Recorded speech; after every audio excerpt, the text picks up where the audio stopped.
Hello everybody, almost close to 300 subscribers, Calamity here.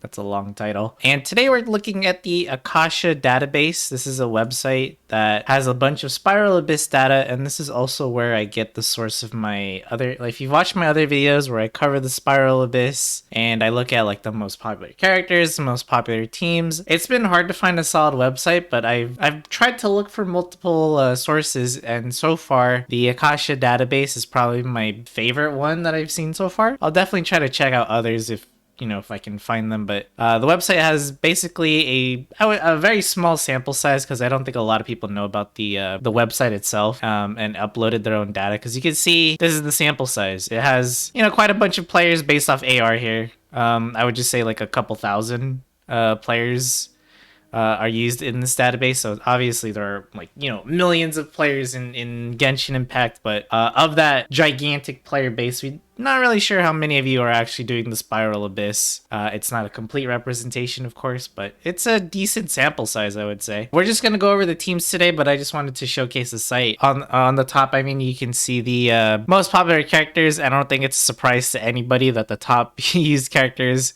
consist of Bennett, Zhongli, Nahida. Like, I could just do a whole video just looking at these. I don't think there's any surprise there. We do see Wanderer up there at 36.9% usage. I believe this will only go higher as the next iteration of the Spiral Abyss comes and goes, because I'm sure many of you are still building him, farming his materials and getting his artifacts. So, that kind of stuff takes time, especially if you didn't pre-farm like some people did, but maybe you just got him last second, and maybe you didn't even start building him, and then all of a sudden you start seeing that, oh, he's actually pretty good, or a lot of people are saying he's pretty good. Maybe you will start building him. So I do think this number will go up, but we still see the same characters are up here. On the bottom, also no surprise that nobody's using Alloy in the Spiral Abyss Amber. Apparently 0.1% of you are using Candace, Xinyan, Lisa, Razor, and Chongyun. I just wonder if you're being successful or if it's just like a regular clear with not all the stars being obtained. But if you're getting full stars with any of these bottom characters, I would love to know what team you're running, and I would love to see if I could react to your gameplay.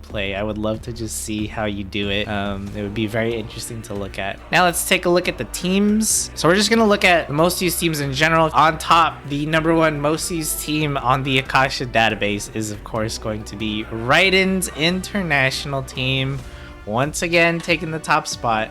It also helps that Raiden is also having a rerun banner right now. If you aren't aware, she is currently having a rerun alongside Ayato. But we've gone over this team a bajillion times before, so we'll just go over it again fairly quickly.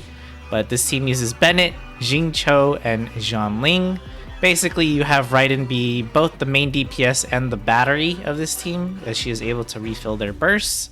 As long as your team, has a decent amount of energy recharge, and so does your Raiden, you basically should have this long line of unending bursts that you just use over and over and over again.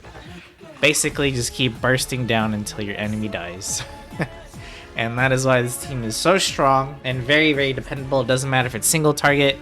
It doesn't matter if it's a group of enemies. This team is going to absolutely destroy anything. And then next up we have the Hypercarry Raiden Shogun team. Again, Kujou Sara is also in the rerun banner alongside Raiden, so maybe you see a higher usage because more people are pulling for her and actually getting her now, or maybe they've already had her but now they have her at constellation 4, 5, 6 or higher constellation now, and now they want to test her out in the Abyss. But this team revolves around just buffing Raiden Shogun as much as possible. You have Bennett, you have Kazuha with his elemental damage buff, as well as just helping to group up enemies if needed, and Kujou Sara just boosts your damage again, and then Raiden should have a very, very hard-hitting sword mode. In third place, we have Childe's international team, which includes, of course, Childe, Kazuha, Xiangling, and Bennett.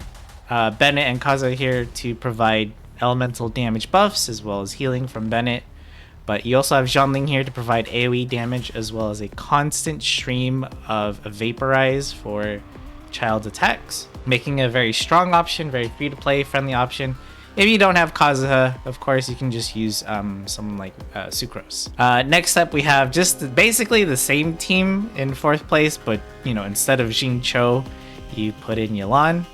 And 5th place, we have a brand new team, or at least, you know, new in this version, right? We have Wanderer's team, which consists of Faruzahn, Bennett, and Zhongli. In my previous video where we talk about another tier list, I learned a lot about Wanderers from y'all in the comments, and I learned that Faruzahn C6 buffs Wanderer pretty hard. A lot of you say that it's like absolutely mandatory to have a C6 Faruzahn for that big damage boost, and I agree. I saw the C6 and I was like, wow, that's a lot of value from one constellation. A lot of you also said that Zhongli or a shield just in general is needed because Wanderer gets interrupted pretty easily while, you know, flying around and stuff if he gets hit, so it can be very annoying. So even though there are wolves present in the Spiral Abyss, it's still worth bringing a shielder just to avoid interruption. And as we can see, that is definitely the general consensus here. I'm sure if people didn't have Zhongli, I think that's probably why you're seeing some Layla usage that we saw in the characters being used. Maybe like if you don't have Zhongli built, maybe you have Layla and that's your next best shield.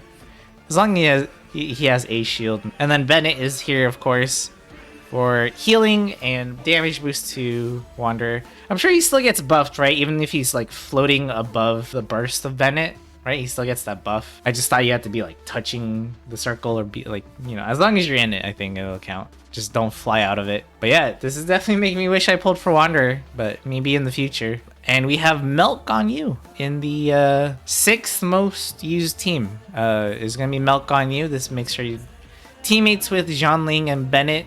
If you do choose to run this team, remember to take a look at your Ganyu's artifacts and weapon, because she's going to have a lot less crit rate if you have your Ganyu using a Blizzard Strayer set, since you're not freezing anymore. Seems to be very successful with a 92.75% full star clear rate. And yeah, obviously this is being used mostly on the second half because of that. I'm sure that flying golden wolf lord or whatever it's called, very, very annoying to deal with. I think this is the same team I used. Although, it's annoying trying to destroy the statues with this team. Like, you can, obviously. It's just a lot slower because you don't have Geo. Like, you do have Zhongli, but it's hard to place his pillar in a way that it doesn't break when you're... If you summon it too close to the statue, you won't even get the pillar. And that's a problem I had to, like, deal with. But if you mess that up, you could just use Bennett or Xiangling or even Ganyu just to shoot at the statues until it breaks. It's much slower, but you can do it. Next up we have Hu Tao, which is being mainly used on the first half, as we can see here. Her team, again, still the same. Someone commented that they haven't seen a Hu Tao, or they don't understand why Hu Tao is so good. She's good because she's just a very good solid DPS and has been ever since her release and continues to be one. That's pretty much it. And team comp wise, it's been pretty much the same, except she used to have Albedo here for the Walnut comp, but now we just use Yelan for even more hydro application and damage overall. In 8th place, we have Cyno with Nahida, Kuki Shinobu, and Xingqiu for Hyperbloom teams over here. I haven't tried this iteration of this Hyperbloom team. Obviously, I can't because I don't have Cyno. Feels bad, but it seems to be really solid. I'm very curious to see how it performs on bosses, since there are quite a few, and most of you are using him on the first half here.